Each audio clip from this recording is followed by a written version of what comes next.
चेंबूरमध्ये शाळेच्या बसवर झाड कोसळून 11 वर्षीय विहान श्रीवास्तवचा मृत्यू झाल्यानंतर संपूर्ण मुंबई हादरली होती। मात्र आता पालिकेच्या चौकशी समितीच्या अहवालानं नव्यानं संतापाची लाट उसळलेली आहे। या अहवालात पालिकेच्या अधिकाऱ्यांना निर्दोष ठरवत कंत्राटदाराला 5 लाख आणि सल्लागार संस्थेला 2 लाख रुपयांचा दंड ठोठावण्याची शिफारस करण्यात आली आहे। विशेष म्हणजे हा अहवाल आयुक्त अश्विनी भिडे यांनी स्वीकारलाय। त्यानंतर आता थेट आयुक्तांनाच प्रश्न विचारले जात आहेत। सर्वात मोठा प्रश्न म्हणजे जर चौकशीत एकाही पालिका अधिकाऱ्याची जबाबदारी निश्चित होत नसेल तर दुर्घटनेनंतर करण्यात आलेली कारवाई आणि निलंबन नेमकं कशासाठी होतं? आयुक्त अश्विनी भिडे यांनी हा अहवाल स्वीकारताना नेमके कोणते निकष लावले? स्वतंत्र चौकशीला पर्याय का नाकारला असेही प्रश्न उपस्थित होत आहेत।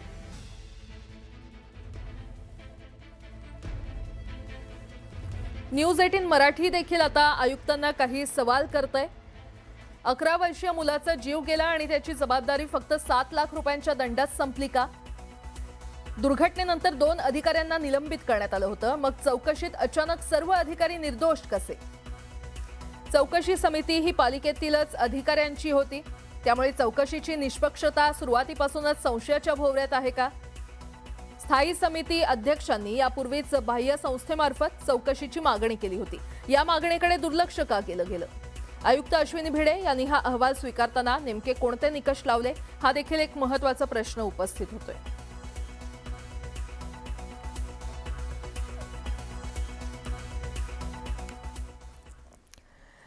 दरम्यान चेंबूर दुर्घटनेच्या अहवालावर महापौर रितू तावडे प्रचंड संतापल्यात। त्यांनी या अहवालाच्या विश्वासार्हतेवर शंका उपस्थित करत हा अहवाल आपल्याला अमान्य असल्याचं म्हटलेलं आहे। पाहूयात।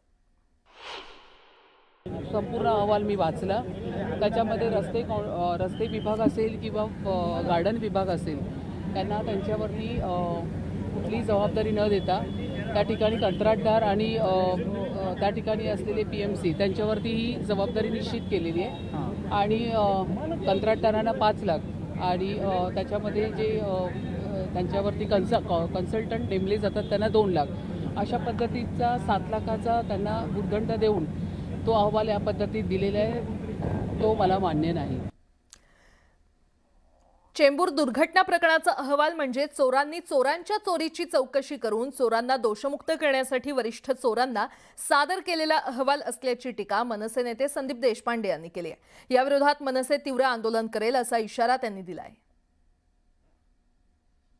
2 वर्ष तुमच्याकडे रिस्क असेसमेंट ही टेक्नॉलॉजी तुम्हाला मुख्यमंत्र्यांनी सांगितलं वापरायला, असून वापरली नाही, तरी निर्लज्जपणे काल रात्री तुम्ही अहवाल प्रसिद्ध केलात की याच्यामध्ये कोणाचा दोष नाही। आम्ही जे आरोप काल केले, ज्या फॅक्ट्स आम्ही मांडल्या, त्या फॅक्ट्समधनं गार्डन सुपरिटेंडंट परदेशी यांना वाचवण्यासाठी म्हणून कालच्या काल हा अहवाल रात्री कसा आला? इतके दिवस आला नाही। कालच्या पत्रकार परिषदेने लगेच संध्याकाळी अहवाल तयार झाला तुमचा। अशा फुल्ली लोकांना मनसे धडा शिकवल्याशिवाय राहणार नाही। जर तुम्ही कारवाई केली नाही, यांना क्लीन चिट देण्याचा प्रयत्न केला तर अभूतपूर्व असा गोंधळ जो काय होईल त्याची जबाबदारी आयुक्तांची राहील। आणि मग जर तमाशा बघायचा तर त्यांनी बघावा महापालिकेने। या अशा पद्धतीने कोणालाही आम्ही वागू देणार नाही। याच्यामध्ये आता महाराष्ट्राची बदनामी होत नाही का, हा मुख्यमंत्र्यांना प्रश्न आहे माझा। येथील चेंबूरमध्ये झाड कोसळून एका मुलाचा मृत्यू झाला होता आणि या प्रकरणी पालिकेच्या अधिकाऱ्यांना निर्दोष ठरवत कंत्राटदाराला 5 लाख आणि सल्लागार संस्थेला 2 लाख रुपयांचा दंड ठोठावण्याची शिफारस करण्यात आली। यानंतर आता मुंबई भाजप अध्यक्ष अमित साटम यांनी पालिकेला घरचा आहेर दिलाय। विहानला कुणी मारलं असा सवाल फेसबुक पोस्टच्या माध्यमातून त्यांनी विचारलाय।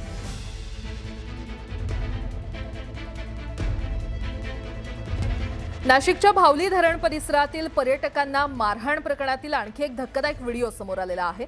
या पर्यटकांना इगतपुरीच्या भावली परिसरातील टवाळखोरांनी पाठलाग करत मारहाण केल्याचा हा व्हिडिओ समोर आलाय। या व्हिडिओमध्ये हल्लेखोरांनी किंवा त्यापैकी एकानं थेट पर्यटकांच्या चालत्या गाडीला लटकून हल्ला केला। हा सगळा थरार नाशिक मुंबई आग्रा महामार्गावर सुरू असल्याचं व्हिडिओमध्ये पाहायला मिळते। या व्हिडिओमध्ये हल्लेखोर गाडीला लटकलेला स्पष्टपणे दिसून येतोय। त्यानंतर काही अंतरावर जाऊन तो लटकलेल्या गाडीवरून हायवेवर पडताना दिसतोय। या प्रकरणात आतापर्यंत पोलिसांनी 9 ते 10 जणांना अटक केली आहे, तर आणखी काही आरोपींचा शोध पोलिसांकडून घेतला जातोय. आणि या संदर्भात अधिक माहिती देत आहेत माझे सहकारी लक्ष्मण घाटोळ आपल्यासोबत जोडले गेलेले आहेत. लक्ष्मण, आता या मारहाण प्रकरणातला आणखीन एक व्हिडिओ समोर येतोय, काय अपडेट? प्राजक्ता, नाशिकच्या भावली धरण परिसरामध्ये जो प्रकार घडलेला होता की नाशिकच्या काही पर्यटकांना त्या ठिकाणच्या टवाळखोरांनी किरकोळ वादानंतर मारहाण केली आणि ही मारहाण फक्त एकाच ठिकाणी केली नाही तर या पर्यटकांचा पाठलाग करून ठिकठिकाणी त्यांच्या गाडीवरती हल्ले करण्यात आले आणि यासाठी 8 ते 10 टवाळखोरांनी वेगवेगळी टीम बनवून या टवाळखोरांचा पाठलाग केला. मग टोल नाक्यावरती त्यांची गाडी अडवली, दुसऱ्या एका चौकात गाडी अडवली, त्या ठिकाणी त्यांच्यावरती हल्ला केला. इतकंच नाही तर त्या गाडीची पूर्णतः तोडफोड केली आणि हा हल्ला करत असताना या टवाळखोरांनी यातील काही लोकांनी त्या पर्यटकांच्या गाडीला लटकून देखील त्या पर्यटकांच्या गाडीची काच फोडण्याचा जो काही प्रयत्न केला होता आणि याबाबतची सगळी माहिती जी आहे ती त्या पर्यटकांनी पोलिसांना दिली आणि फिर्यादीमध्ये देखील त्या घटनेचा उल्लेख होता. ती घटना म्हणजे नाशिक मुंबई आग्रा महामार्गावर या टवाळखोरांनी त्यांची गाडी अडवण्याचा प्रयत्न केला आणि गाडीला लटकून गाडीमध्ये असलेल्या लोकांवर फायटरच्या साह्यानं ती काच फोडून हल्ला करण्याचा जो काही प्रयत्न केलेला होता त्या घटनेचा हा व्हिडिओ जो आहे तो एक समोर आलेला आहे आणि या व्हिडिओमध्ये अगदी स्पष्टपणे दिसते की मुंबई आग्रा महामार्गावरती हे पर्यटक जीव मुठीत घेऊन पळत आहे आणि त्या पर्यटकांची गाडी अडवून एक जण त्यांच्या गाडीला लटकून गाडीवरती हल्ला करतोय, काच फोडण्याचा प्रयत्न करतोय, मारण्याचा प्रयत्न करतोय. हा सगळा थरार नाशिक मुंबई आग्रा महामार्गावरती कशा पद्धतीनं सुरू होता हे सांगणारा हा व्हिडिओ समोर आलेला आहे. एखाद्या चित्रपटातील कथानकाला लाजवेल अशा स्वरूपाचा हा सगळा प्रकार होता. सिनेस्टाईल पद्धतीनं या सगळ्या टवाळखोरांनी या पर्यटकांना मारहाण केलेली होती आणि या सगळ्या प्रकरणामध्ये प्राजक्ता आतापर्यंत नाशिक ग्रामीण पोलिसांनी 8 ते 9 आरोपींना अटक केलेली आहे. यातील आणखी काही 2 ते 3 आरोपींचा शोध जो आहे तो घेतला जातो. मात्र या टवाळखोरांची मजल कुठपर्यंत गेली होती हल्ला करताना हे या व्हिडिओमधून पुन्हा एकदा स्पष्ट होते. त्यामुळे या हल्लेखोरांवरती पोलिसांनी कठोर कारवाई करणं आवश्यक आहे, कारण पर्यटकांवरती अशा स्वरूपानं हल्ला होणं आणि या हल्ल्याचे असे व्हिडिओ जे आहे ते समोर येणं हे भयभीत करणारे आहे, धक्कादायक आहे आणि म्हणून पोलिसांनी या सगळ्या प्रकरणामध्ये अधिकाची अधिक कठोर कारवाई या सगळ्या आरोपींवर करावी अशी मागणी जी आहे ती आता समोर येते. प्राजक्ता, लक्ष्मण, अपडेट घेत राहू. तुर्तास धन्यवाद या संपूर्ण माहितीसाठी.